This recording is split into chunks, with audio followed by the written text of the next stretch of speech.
Hi guys, it's Lynette. Come with me as I set up a small catering order in this beautiful event space in Washington, D.C. When you walk in the room, the first thing you see are these beautiful floor to ceiling windows, and the views are amazing. I could have sat there and looked out of those windows all day long, but I gotta work. So, this is the food on the cart, and we're walking to the space where the food will be set up, which is on the other side of the room, and this long table is what we were given. Now, they did let us know that the bartender will be using the back half of the table, so we had to set up the food on the front half of the table. So, I'm just gonna open up the tablecloths halfway just so that I can cover the table, and then we're gonna start to take everything out. So, just putting the tablecloth down,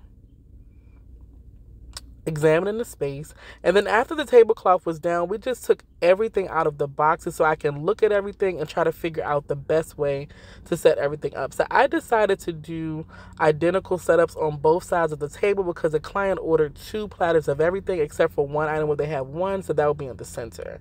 So I just put my chafing rack down first. They have pretzel bites with cheese sauce. You'll notice I only put one sterno in there because I don't want the pretzel to get hard. So I'm just going to put the sterno in the front where the cheese sauce will be, and then the pretzels will get the residual heat. So I'm just going to put out some plates, some napkins. I always like to start there, and then from there I just start to work in. All right, and I'll probably move everything around a little bit, but I like to kind of start somewhere. So first platter is going down. And I'll put that right there. I'm going to grab another one. Now, the thing about catering and you're setting up tables, you want to put things at different heights in different directions. It just lets the viewer kind of have something to look at in every direction. It adds a little bit of pizzazz. And I like to use the lids from the trays to add height, especially when we're just on a drop-off catering. So I'm going to use the lids to set the platters on top. You'll have some down on the table. You'll notice that they're facing in. The racks are facing in different directions. So you'll see at the end what I mean about different heights and different directions. So we're just starting to put the platters out. I love how these platters look. They're so cute. And then I looked and said, I need a little bit more space. I'm just going to move everything down just a little bit, but I still have a lot more to place on the table. All right, so these are the toasted bread pieces for the green olive spread that we're going to be serving. And you can see it's starting to come together. We still have a few more platters to place down, but it's coming together already. There's our green olive spread. Put that right in the center. And there's our veggie tray. This is going to be served with a bowl of green goddess dip. I'm opening up that right there. And the space is looking good. So I always use a plate next to the platters just to put the serving utensils on so that people don't put them down on the tablecloth or the table as they're serving themselves. So I'm just placing a few plates around for things that will have a dip or a sauce. So I had some extra antipasto skewers. I'm just going to add those to the trays now. That'll give the tray a lot more height. I couldn't add them before because the lid wouldn't have fit. So I like to add any extras at the event, just like I said, to give the tray a little more height and make it look even more pretty, even prettier than before, excuse me. So now I have a little bit of herb olive oil. I'm just going to drizzle that on my caprese skewers. I like to do that here so the tray doesn't get oily or soggy before I get to the event space. I put out some name cards just so that everybody knows exactly what it is they're going to be eating. And I'm placing those around the table. The table is coming together. I also brought some extra flowers with me and some extra basil.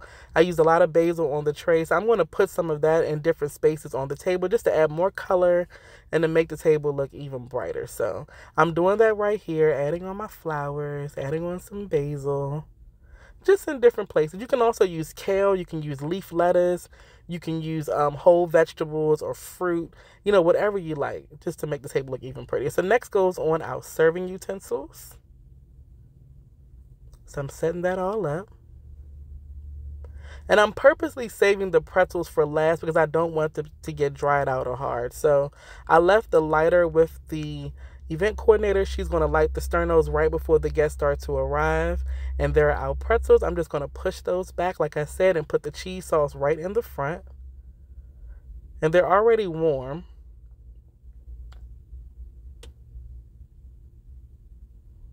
And there's our cheese sauce. I'm going to do the same thing on the other side of the table. Like I said, identical setup so that guests can serve themselves from both sides of the table and avoiding any type of log jam because that does happen.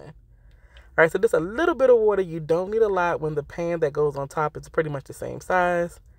Let's move those pretzel bites back. We are almost there. I'm going to add the cheese sauce right to the front. There we go. We're getting there. This setup probably took about maybe 35 minutes by the time we unload everything, set everything up, make sure everything looks like it needs to look, talk to the client, you know, whatever. So here's our setup. Everything looks really, really good. The client was so happy with how everything turned out. And I got a great report after the event. They said everything was delicious and they were so happy. So this is a very quick catering setup, nothing too elaborate, but just to give you an idea of how you set your tables. Remember, different heights, different directions, it'll look great. On the way out, I had to take in a few more of those views. Oh my God, look at these windows. It looks so nice up here. And that's all. Headed back to my car. So hopefully you all enjoyed this video and I will talk to you all later. Bye guys.